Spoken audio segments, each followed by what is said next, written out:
I am, if we can call it Christian, in days of rebellion. I have done bad things, I mean sexually, lying, stealing etc., but long ago before being that person of today, I was almost a saint, and within that environment you also see bad things, I mean yes, the demoniacs or mentally ill.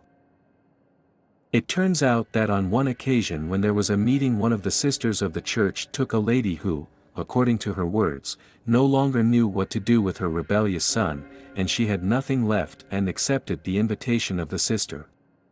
The thing is that in the middle of the preaching, the pastor was talking about the different spirits that abound and all that, when the lady invited, shouted at the pastor that everything he was saying was blasphemy before the great king, the Lord Lucifer. That's what they call him. That's what they call him. The most curious thing is how her tone of voice changed to a thicker and not very understandable tone. She shouted and danced saying that we will all die and they are waiting for us downstairs ready the punishments for us. She said things to the point that she became aggressive. She wanted to hit another sister who was in a wheelchair, and when they held her somehow she did levitation for a few seconds, while the pastor and the brothers prayed. She was writhing as if they were hurting her, she was screaming, she was shouting, she was shaking as if they were hurting her. When the pastor said out what was inside, the lady said, "Don't you know who I am? Don't you want to know my name?" She wanted to talk as if she wanted to make time for something. The pastor answered, "And why do I want to know your name?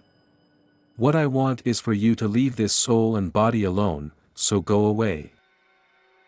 What I remember is that obviously, she was too scared to do anything, but after a little prayer and praise this person calmed down, and when she reacted she said that she knew something was wrong, because her son played the Ouija board inside her house, and from there, everything was wrong. She already felt exhausted, and it was because she was demonized, but she felt free.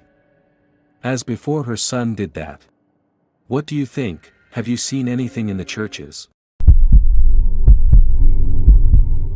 This story is recent and it is not the first time it happens to me. I live in a neighborhood in Barcelona. It is not in Barcelona, but it belongs to the province of Barcelona. This neighborhood is very small, but in just a few minutes you are in the city. There are several ways to get to the center, or the city, from my neighborhood. I have been going for a walk every Friday at 6 a.m. for a few months now. At first everything was fine. I walked my hour and came back home. But for the last few weeks something that I can't explain what it is has been following me everywhere I go. At first, I just thought it was a man who was going in the same direction as me. It was strange for me, because this person was not going as a normal human being, but disguised as a clown. At first I just let him pass. I thought it was someone dressed up for a birthday party near my house.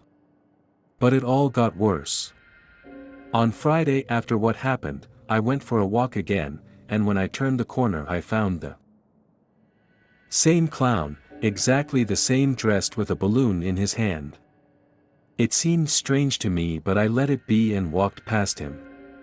A shiver ran through my whole body and I felt very overwhelmed. There came a point where I felt I was being watched by someone. I looked and that same person was following me. I tried to stay calm, no matter how tense the situation was.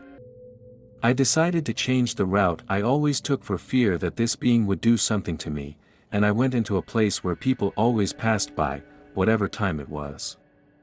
At one point I looked back and the clown was no longer behind me.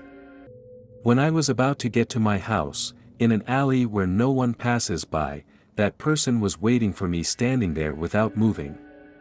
I looked at him and another shiver invaded my body.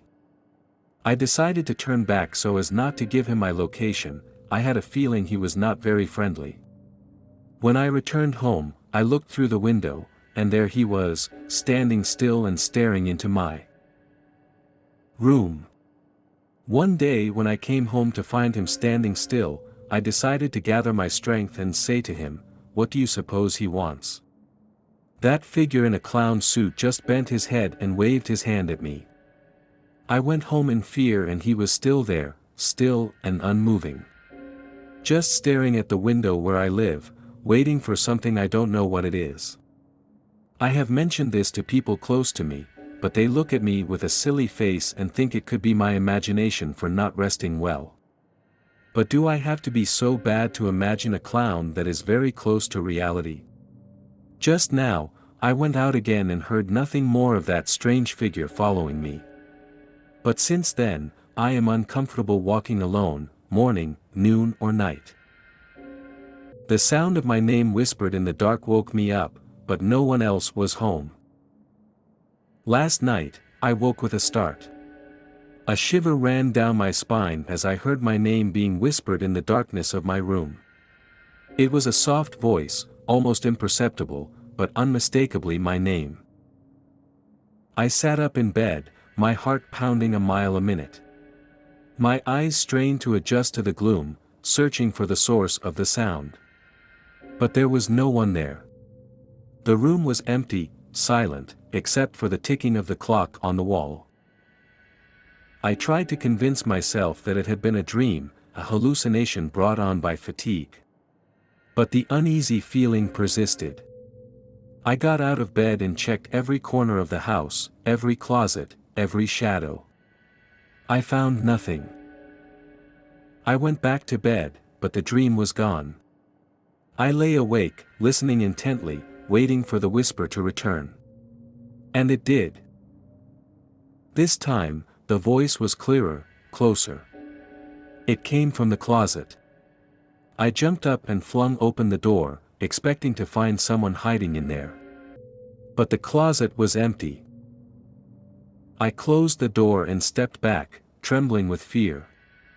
The voice whispered my name again, this time from under the bed.